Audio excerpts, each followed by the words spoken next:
What's up? My name is Shimza, DJ, producer from South Africa.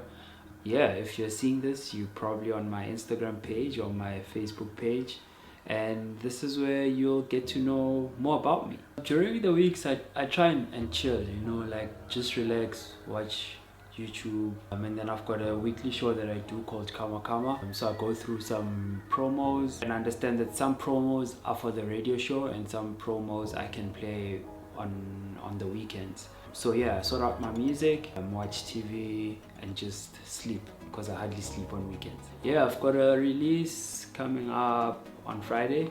The song is called Fire Fire with Ako and Kasango. Quite a happy song. I've seen the response when I play it and people are really loving it. The response even on the clips that I've been posting on my socials, people are really like, when is this song coming out? And it is coming out this Friday. Dope guys that we worked with on the song, and I can't wait for people to hear the song and jam to it. It's been quite cool, man. The growth is there, we can see it, the shows are better, and it's all part of a process that I actually understand, that the more consistent you are, the better everything else becomes. Even with anything that you do, even with the music, when you're consistent in dropping music, people start following you because they pick up one song and then it leads them to the other song, which is what I've also been doing. I've been dropping a lot of music this year, and yeah, man, just going back to the shows, I'm really happy with where I am right now. There's still a lot to be done, and I'm connecting with a whole lot of people on the dance floor on a personal basis. And yeah, man, let's keep connecting.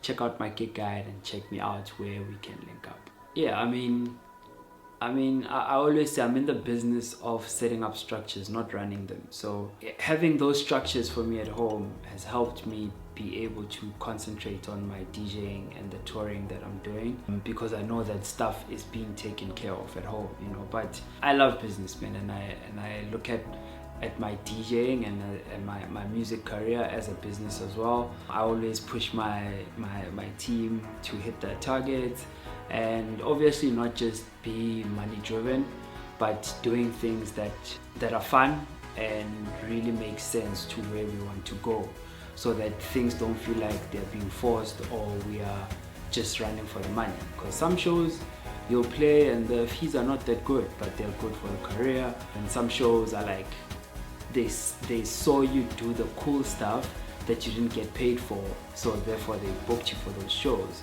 so then you can charge those people for those shows. I don't know if I'm making sense, but yeah, I try and keep my engagement more about my music and my shows and showing the reaction of people when I'm DJing. If you look at my social media, you'll see that I'm more about that. I hardly speak in front of the camera because I don't really talk that much. But yeah, man, it's always good for us to have such conversations and like short content that help people get to know the person beyond the music. I'll try and share as much as I can, although there's not much that's happening in my life apart from just my career and everything else that I do in the business side of things. But it's quite important to engage with people, and I'm going to try and do that as much as I can. Great energy, I try and play what I feel is cool. Sometimes it doesn't make sense for some people, and it's fine, but I try and bring a different energy because that's the only way that I can be memorable to people that connect with me. Like they'll say, oh man, that party was great, but there was this DJ that played a certain sound that sounded so different but so good. Great energy, great vibes, and yeah, man, just doing what I love, because I feel like the more I do things as authentically as I can, the more people connect with me on a more personal level.